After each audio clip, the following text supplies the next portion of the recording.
प्रिय भक्तों, स्वागत है आपका हमारे इस चैनल पर। आज के इस वीडियो में मैं आपके लिए सावन के महीने में सुनने वाली सावन सोमवार की व्रत कथा लेकर आई। सावन के महीने का अपना विशेष महत्व है। सावन का महीना भगवान शिव को बहुत प्रिय है। कहते हैं जो मनुष्य सावन के सोमवार का व्रत रखकर भगवान शिव की उपासना करते हैं, भगवान शिव उनकी सभी इच्छाएं पूरी करते हैं। सावन के सोमवार शीघ्र फलदायी होते हैं। इन्हें रखने से सुहागन स्त्रियों को सौभाग्य की प्राप्ति होती है, कुंवारी कन्याओं को उचित वर मिलता है और जिन स्त्रियों को संतान नहीं है उन्हें संतान की प्राप्ति होती है।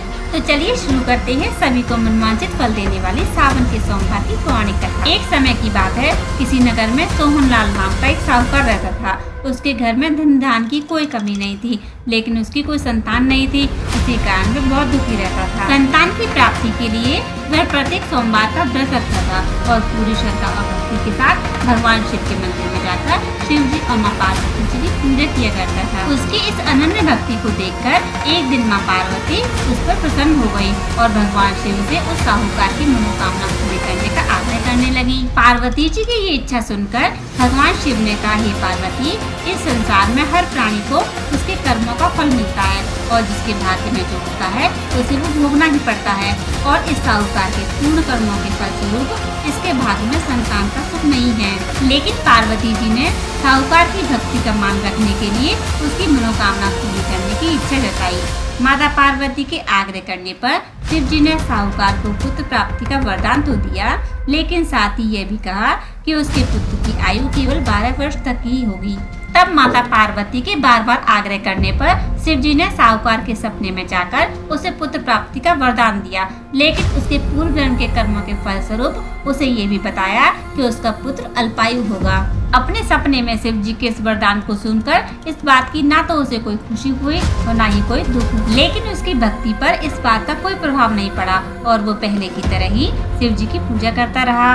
कुछ समय बाद साहूकार के घर में एक सुंदर पुत्र का जन्म हुआ। चारों तरफ खुशी का माहौल था, लेकिन साहूकार के मन में सिर्फ अपने पुत्र की अल्पायु होने का डर था। जब वह बालक 11 वर्ष का हुआ तो साहूकार ने उसे पढ़ने के लिए काशी भेज दिया। साहूकार ने अपने साले अर्थात बालक के मामा को बुलाकर उसे बहुत सारा धन दिया और कहा कि तुम इस बालक को काशी पढ़ने के लिए ले जाओ। साथ में ये भी कहा कि रास्ते में यज्ञ करते, दान देते और ब्राह्मणों को भोजन कराते हुए जाना। तब दोनों मामा भांजे इसी तरह रास्ते में यज्ञ कराते और ब्राह्मणों को दान दक्षिणा देते हुए काशी की ओर चल दिए। चलते चलते उन्हें रास्ते में एक नगर पड़ा, जहाँ नगर के राजा की कन्या का विवाह था।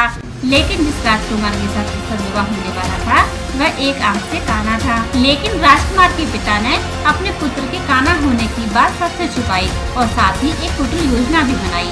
राजकुमार के पिता ने जैसे ही साहूकार के पुत्र को देखा तो मन में विचार किया कि क्यों न इस लड़के को दूल्हा बनाकर राजकुमारी से इसको विवाह करवा दूं। विवाह के पश्चात इसको कुछ धन देकर विदा कर दूंगा और राजकुमारी को अपने नगर ले जाऊंगा। उसने साहूकार के लड़के को दूल्हे के वस्त्र पहनाकर उससे राजकुमारी का विवाह करवा दिया, लेकिन साहूकार का लड़का ईमानदार था, उसे यह बात न्याय संगत नहीं लगी और उसने मौका पाकर राजकुमारी की चुन्नी के पल्ले पर यह लिख दिया कि तुम्हारा विवाह तो मेरे साथ हुआ है, लेकिन जिस राजकुमारी के साथ तुम्हें भेजा जाएगा वह एक आंख से काना है और मैं तो काशी पढ़ने के लिए जा रहा हूँ। जब राजकुमारी ने अपनी चुन्नी के पल्ले पर लिखी हुई बात पढ़ी तो उसने अपने माता पिता को ये सारी बात बताई। तब राजा ने अपनी पुत्री को विदा नहीं किया और बारात वापस चली गई। दूसरी तरफ साहूकार का लड़का और उसका मामा काशी पहुंच गए और वहां जाकर उन्होंने यज्ञ आरंभ कर दिया। जिस दिन लड़के की आयु 12 वर्ष की हुई उसी दिन यज्ञ रखा गया।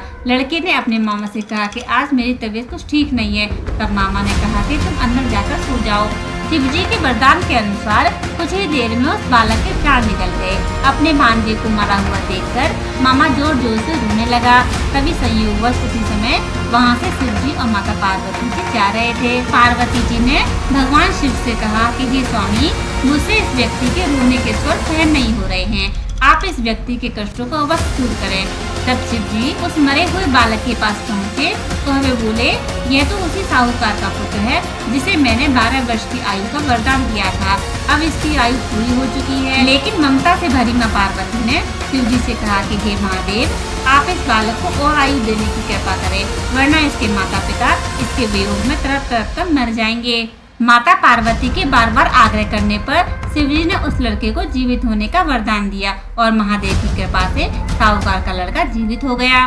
काशी की नगरी में शिक्षा समाप्त करके साहूकार का लड़का और उसका मामा अपने नगर की ओर चल दिए। चलते चलते दोनों मामा भांजे उसी नगर में पहुँचे जहाँ उसका विवाह हुआ था। उन्होंने उस नगर में भी यज्ञ का आयोजन किया। तब उस लड़के के ससुर ने उसे पहचान लिया और अपने महल में लाकर उसकी खूब खातिरदारी की और अपनी पुत्री को बड़े आदर और सम्मान के साथ उसके साथ विदा किया। उधर साहूकार की पत्नी और साहूकार दोनों भूखे प्यासे रहकर अपने बेटे की प्रतीक्षा कर रहे थे और उन्होंने ये प्रण कर लिया था कि यदि उन्हें अपने पुत्र की मृत्यु का समाचार मिला तो वह भी अपने प्राण त्याग देंगे। लेकिन अपने बेटे के जीवित होने का समाचार पाकर वे बहुत ही खुश हुए। उसी रात भगवान शिव ने साहूकार के सपने में आकर कहा, हे पुत्र सुनो, मैं तुम्हारी सच्ची श्रद्धा और भक्ति से की गई अपनी पूजा और सोमवार के व्रत करने से प्रसन्न होकर ही मैंने तुम्हारे पुत्र को लंबी आयु का वरदान दिया है।